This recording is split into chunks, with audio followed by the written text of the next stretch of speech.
Okay, you guys know that I'm a huge fan of NXT, a huge pusher of NXT, but NXT has a trifecta of bullshit infesting it right now. Andrade Cien Almas, No Way Jose, and the Drifter Elias Sampson. Luckily only for a short time longer. And, you know, I try to be positive about NXT because I like the brand, but in addition to this just being a one-match show, we had to put up with 2 out of 3 of those fuckers tonight. Let's talk about it.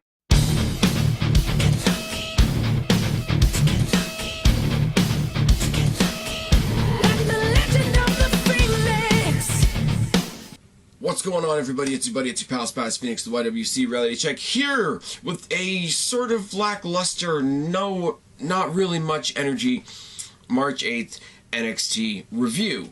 I guess I gotta get the paperwork out of the way. Like I said on my SmackDown review, lots and lots of videos coming up for WrestleMania season. Please take the opportunity to go back to my January Q&A and leave some questions for the pre-WrestleMania Q&A. It's going to be fun. I've taken off the 10 question limit for just this Q&A alone.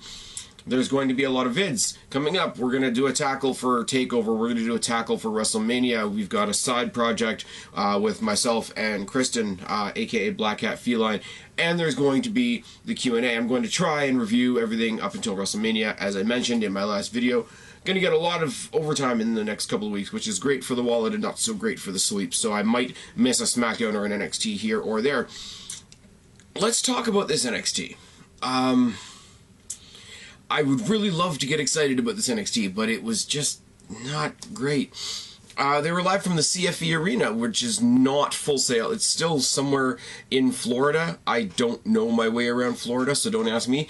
Here's the deal, right? I love when they get out of Full Sail because it loses that impact zone feeling. It gives it a bigger feeling, etc. You got that tonight until you heard the crowd. The crowd were loud, but the crowd weren't chanting per se. I mean, up until the main event, which was as good as it was, but it was just it was like you were in a comedy club and the guy was bombing on stage. Most of what you heard throughout the night was like heckling and you know, smart mark bullshit to the nth degree. Now, you people that don't like NXT will mock the NXT crowd because it's a smart mark crowd to begin with. They like the sounds of their own voice. They'll chant for the sake of chanting, which is true.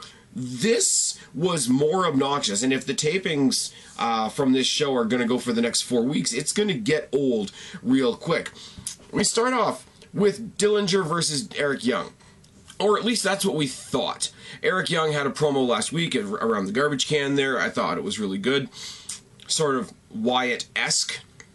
Not quite the same, but whatever. And he said, you know, leave your friends behind, I'll leave my friends behind. Dillinger comes out with nobody. Eric Young comes out to the ramp with the rest of Sanity just so that we can see him send them to the back. And as the match is about to start, we see why they were sent to the back. They drag out the already beaten carcass of Roderick Strong, which is fine. Dillinger, without even thinking, says, I'm going to go, you know, hang out with my buddy now. Fuck this match. No Way Jose comes out. They take care of him.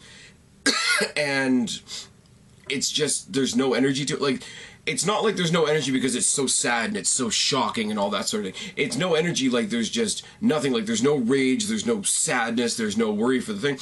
Oh, my friend has been knocked down and he's over there now. No Way Jose comes out and even he doesn't really have a sense of urgency. The two of them then, even now with no enthusiasm whatsoever, they go back to take on Sanity 4-on-2. They get their asses handed to them, and I just don't know what to say. The amusing part of it for me is fucking Nikki Cross, who's just going crazy while the rest of the guys are getting beaten up, and then she takes her shots in turn. But it's a match. It's the opening match. It's the match that didn't happen. Peyton Royce and Billie Kay are in the Performance Center looking for a place to hang their award because they are the breakout superstar of the year. You know, do we hang it next to the picture of Rusev? Do we hang it next to the picture of The Boss? Do we hang it next to the picture of Neville? They high-five the picture of Neville, which is awkward.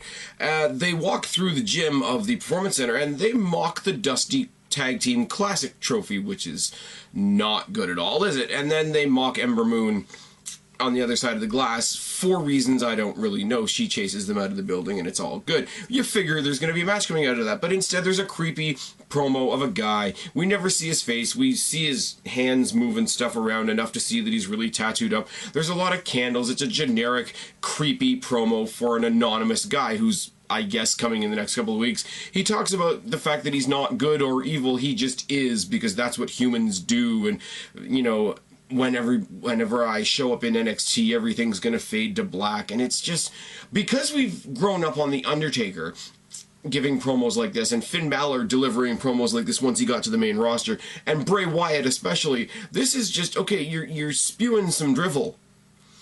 Give me some context, or get the fuck off my TV. I have no patience for this. Speaking of shit that I have no patience for, Ho Ho Loon, who should be on 205 Live, or at least on Raw, contributing to the Cruiserweight division in some way, shape, or form, took on Cien Almas, who I don't give a shit about. Nobody cared. The match really never got going. Almas wins with his weird, retarded DDT thing, and we move on. He's part of the trifecta of bullshit. We've seen Jose, who I guess encouraged Dillinger to get into a 4-on-2 fight, because that makes sense, and he beats up Ho Ho Loon, who we haven't seen since the CWC, which is nice, I guess. Ember Moon takes on Billie Kay. The commentators talk extensively about how William Regal is in the process of determining the #1 contender for TakeOver Orlando. Because the fans are morons, right? Oh, yes. Match is super short. Dropkick by Moon, crossbody forearm by Kay, hangman by Kay, boots to the ribs, eat defeat by Kay. You remember that move, the stunner type move that Gail Kim does with the foot under the chin and the drop? It's a nice move. It should be a finisher. It should be a finisher. I'm just saying. Headbutt and they trade some chops. Clothesline by Kay, enziguri by Moon, corner high knee, eclipse by Moon, and you get the obvious win. Now they did another thing here that I just don't understand. They paused on Billie Kay for a while, and it looked like she had injured her neck. Now, I have a question for WWE production on this one. NXT is pre-taped, which is why you can look at spoilers 4 weeks in advance if you want to.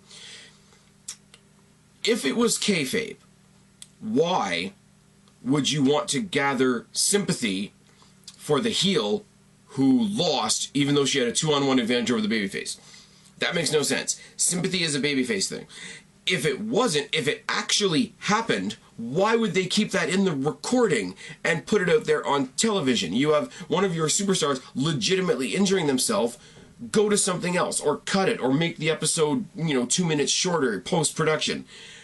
I don't understand why you would televise a real injury if you can avoid it. It's a pre-tape show. Like, take something that happened with Seth Rollins and John Cena. That happened on live television. You can't help that. I understand that. But if it happened on SmackDown back in the day when it was pre-taped, SmackDown back in the day, if a match started badly, they would restart the match. That's how much SmackDown was willing to take shit like that out. If you see somebody legitimately getting injured, just leave it. And as I say, if it's kayfabe, why are you gathering sympathy for the heels? That doesn't do anything for Ember Moon. It makes Ember Moon kind of look like a bitch. It's already bad enough that Ember Moon and Asuka are both babyfaces going in to take over Orlando. Oops. Supposed to mention that later on, but it's obvious as shit. And I'm still pissed off that Nikki Cross isn't involved in that match, because she should be. I'm just saying, you could have Nikki Cross versus Asuka, Ember Moon versus Liv Morgan. You'd have two women's matches on the card instead of one. Accentuate your women's division. Have a lower card match with either Peyton or Billie taking on Aaliyah. Daria Baronato, throw her into the mix. But we're doing the super obvious match. The super obvious match that has been obvious since Ember Moon debuted. Which I don't mind, because she's great. Asuka's great. But the fact that this match at WrestleMania was so obvious 6 months ago has made it very hard for any other woman on the roster to be relevant at all. I don't want to rant on NXT. I like NXT, but this is some bullshit right here. Revival versus the Ely brothers. Doesn't happen because Authors of Pain come in, beat up everybody, and leave. 2 matches on the bounce that didn't happen, with one very short match in the middle and one match that I didn't give a shit about in the middle because one of the trifecta of bullshit was in it. Oh, yes. Regal announces that Asuka is in fact going to take on Ember Moon at TakeOver, and all of us either roll our eyes or try our best attempts at sarcasm being surprised at this announcement. throw in Nikki Cross. We get promos from Rude and Cassius Ohno about their match next week for the NXT Championship, and we've got a major pay-per-view coming up, so yeah, I'm gonna believe that this championship is changing hands whatsoever. Cassius Ohno's a weird dude, and they did the promo about how it feels surreal for him to be back here. He starts talking about sitting under the learning tree of Dusty Rhodes and all that sort of thing, which is fine and probably true and probably a nice sentimental thing. But he talks about how, you know, every other company he's worked for, you know, he had no problem walking in there, taking titles and leaving, but NXT made him nervous. Which, I know it's a WWE show, you're going to pop up WWE as being the biggest dog on the block, because they are, but way to shit on every other company that got you to where you are today and got you to such a spot where NXT gives you not one but two chances. Think back to the podcast that CM Punk did with Colt Cabana. This guy was supposed to be the third member of the Shield. That idea at this point is rather terrifying. Oh yes. Main event saves the show for me. It doesn't save the show, but it gave me something to talk about at least. TJ Perkins, the inaugural and former Cruiserweight champion from the CWC, taking on the returning Shinsuke Nakamura. Now, as I've said all night, that's frustrating me because I can't experience it tonight. I'm a huge fan of NXT. I push this brand. I push SmackDown. It's why I don't review Raw, because Raw's not worth reviewing. NXT's a Raw worth reviewing. The CWC was worth reviewing. Halfway through the CWC, I started off one of my reviews saying TJ Perkins is my guy. Now, am I saying that I predicted his win? No, I'm saying he's the guy that stuck out for me in the CWC. Friggin' Nakamura's still going to be in the title picture. We know that. Shinsuke Nakamura, TJ Perkins, awesome. Why can't you take whatever awesomeness led you to schedule this match and apply it to the rest of the show? Two matches that didn't happen. One match that was too short. One match that was ultra irrelevant because Cien Almas was in it. And a lot of promo shit, and you're gathering sympathy for a heel. This show is a one-match show. So let's talk about that one match. The story going into this match, I really like. You guys know I'm really up on psychology, and TJ Perkins is really underrated for his psychology in the ring. I will say that much right now. Shinsuke Nakamura speaks for itself. Shinsuke Nakamura, coming back from the leg injury that he suffered against Bobby Roode. TJ Perkins, whose finishing maneuver is a leg bar. Psychology writes itself, and it's fucking great. They trade some punches and kicks to start. They trade some chain wrestling. They trade some jabs and an arm bar by Nakamura. Collar and elbow tie-up, head scissor by Perkins, and a headlock. Second head scissor and a headlock. Shoulder tackle by Nakamura, and a third head scissor and a headlock by Perkins. Knee lift by Nakamura. Knee drops and a headlock. I'm going to cough. There we go. Perkins DDTs the leg. Normally I would mock this, because when they DDT the leg, it looks dumb. It looks like a dumb move, but somebody who's just had, not surgery, but rehab done on their knee, that's going to jerk the knee joint. It makes sense in this scenario. Enziguri by Nakamura, kind of no-selling the working on the leg, but it was still alright. Mudhole by Nakamura, neckbreaker by Perkins, flurry of kicks and a drop kick by Perkins, springboard DDT by Perkins is nice, triangle choke by Nakamura. And you can see, even as he's putting on the triangle choke with the legs, you can see that he is selling the leg, which is fantastic. Forearm in a kitchen sink by Nakamura. Top rope drop kick to the knee by Perkins is fucking great, and follows it up with a dragon screw, working that leg. Both men trade arm bars. A single crab by Perkins. Single crab by Perkins transitions it into the knee bar. Double knee lift by Nakamura, and he sells the knee. Codebreaker, inverted exploder, Kinshasa. Nakamura gets the obvious win on his return. Nakamura was going to win this match. It's his return. Perkins doesn't need to win this because he's not even on the NXT brand. The fact that I knew Nakamura was not going to win this match, was going to win this match, didn't take away anything from me at all. It gave Perkins a chance to look great. They said on commentary that not very many people in the Cruiserweight division from the Cruiserweight Classic have stepped up and faced somebody that's not a Cruiserweight, which Nakamura definitely isn't.